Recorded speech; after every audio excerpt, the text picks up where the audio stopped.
Olá, mais um Dia Tempo com Deus. Eu quero ler um texto bíblico que se encontra em Gênesis capítulo 3, versículo 12.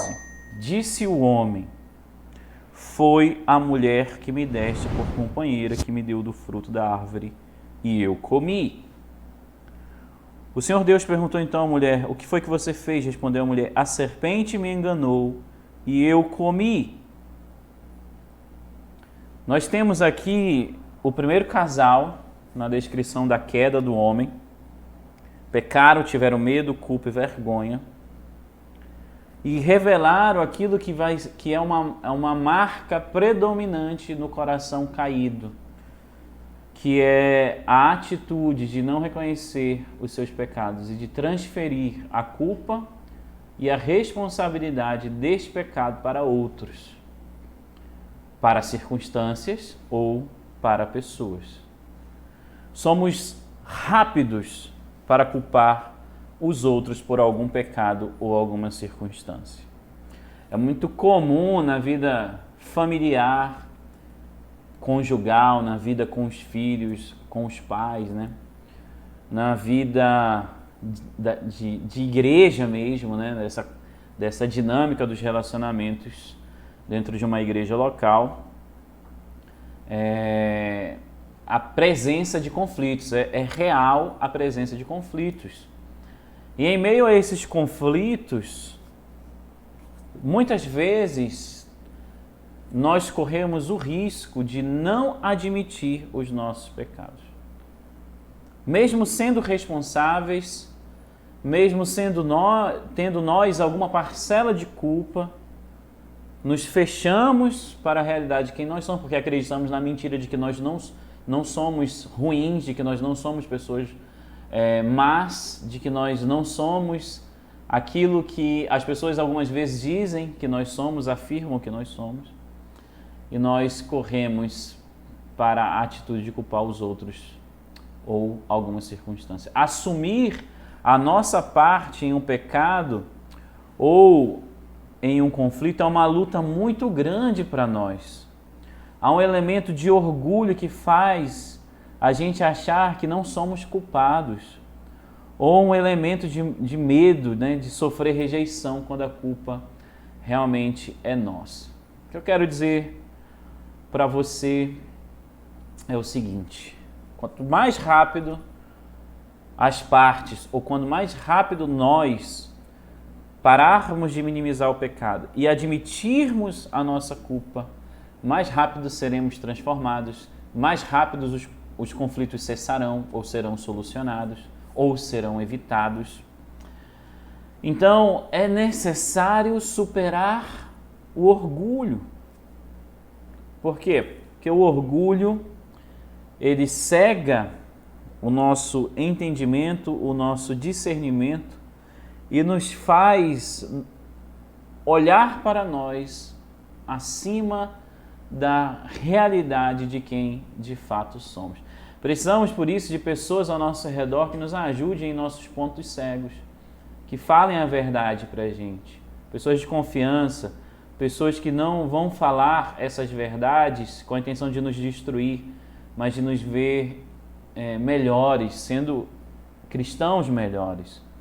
E cultivar a atitude de não presumir que as pessoas estão totalmente erradas. Talvez elas até exagerem, mas que elas estão totalmente erradas nas observações que elas fazem sobre a nossa conduta, sobre o nosso comportamento. Por outro lado, transferir a culpa para as outras pessoas de tudo que nos ocorre nos leva a uma atitude de vitimização, onde as chances são grandes de nos tornarmos, então, pessoas amarguradas. Já que a culpa não é nossa, a culpa é sempre do outro, a culpa é sempre de alguém, a culpa é sempre de alguma circunstância, então nós somos meras vítimas em meio a tudo isso. Até mesmo quando nós pecamos por causa dessas pessoas e dessas circunstâncias. Talvez você já tenha se sentido assim, eu já me senti assim, com rancor, acreditando que a minha conduta pecaminosa, o meu raciocínio pecaminoso era, na verdade, ocasionado pelos agentes externos, sejam pessoas ou sejam circunstâncias. Até o ponto que isso se tornou tão pesado e a amargura se tornou tão grande, que eu percebi que, por mais certo e por mais injustiçado em algumas circunstâncias eu tenha me sentido, por mais certo que eu estivesse, por mais legítima que fosse a minha defesa, essas pessoas e esses eventos não são responsáveis pelas minhas escolhas pecaminosas. Ninguém é responsável pelos nossos pecados. Nós vamos responder apenas por nós mesmos diante de Deus. Tá certo que como diz lá em Efésios capítulo 5, capítulo 6, versículo 1 a 4, pais, não levem os seus filhos à ira. Realmente existem atitudes externas, existem ocasiões externas que, se elas não existissem, talvez nós não pecaríamos. Talvez nós não pecaríamos. No entanto, ainda que alguém me leve à ira, eu como cristão, não tenho o direito de pecar contra Deus por causa da atitude de terceiros. Eu devo, para adorar a Deus, para servi-lo de maneira agradável, assumir a minha responsabilidade. Às vezes nós não sabemos o que fazer diante de situações muito difíceis, mas nós às vezes não sabemos o que devemos fazer, mas nós sabemos nas Escrituras o que nós não devemos saber, ou o que nós não devemos fazer. Não devemos pecar, por exemplo.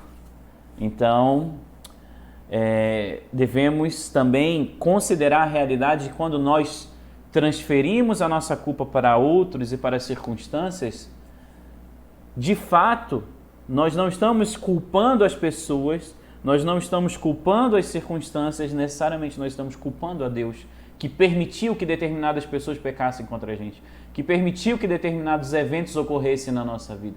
Nós estamos dizendo que Deus fracassou no seu plano e no seu propósito para a nossa vida, porque nós não aceitamos a injustiça, nós não aceitamos a dor, nós não aceitamos o sofrimento na nossa vida. E nós começamos a questionar, nós começamos a culpar as pessoas, nós começamos a nos afundar em nosso pecado, sem perceber às vezes que esse rancor está direcionado não às pessoas, não aos eventos, mas a Deus, que conduz a nossa vida e que permite que determinados eventos ocorram na nossa vida. Então, cuidado para que nesse processo arrogante de vitimização, você não se veja lutando contra Deus em amargura, porque há um grande peso em viver dessa forma, que nós nos prendemos à atitude das pessoas, nós nos prendemos aos eventos da nossa vida e vivemos então encurvados, entristecidos, com peso no coração, na mente, aumentando ainda mais a dor e o sofrimento, porque não compreendemos todas as coisas do ponto de vista bíblico, do ponto de vista de que todas as coisas cooperam para o bem daqueles que amam a Deus, para que Cristo seja formado em nós. Então, todos esses eventos, pessoas que nos levam à ira, elas não são responsáveis pelos nossos pecados. Nós devemos confessar nossos pecados para Deus, abandonar os nossos pecados, nós devemos perdoar essas pessoas e nós devemos aceitar a vontade de Deus, ainda que nós não compreendamos em sua plenitude, como Jó não compreendeu em determinado momento em sua plenitude, não teve as respostas para as suas indagações, mas concluiu que antes ele conhecia Deus de ouvir falar, mas que agora, depois de toda a dor, todo o sofrimento, depois de ele arguir diante de Deus, ele afirma, agora os meus olhos veem a Deus. Que nós possamos experimentar essa bênção, da bênção talvez de não ter todas as respostas do porquê determinadas coisas acontecem na nossa vida, mas a bênção de ter um coração contrito diante de Deus, confiante diante de Deus, sabendo que Ele está no controle e que se Ele permitiu aquilo, é um mal aparente que Ele vai transformar em bem para a sua glória, para a nossa transformação, para a sua exaltação. Que Deus tenha misericórdia de nós e nos dirija em tudo.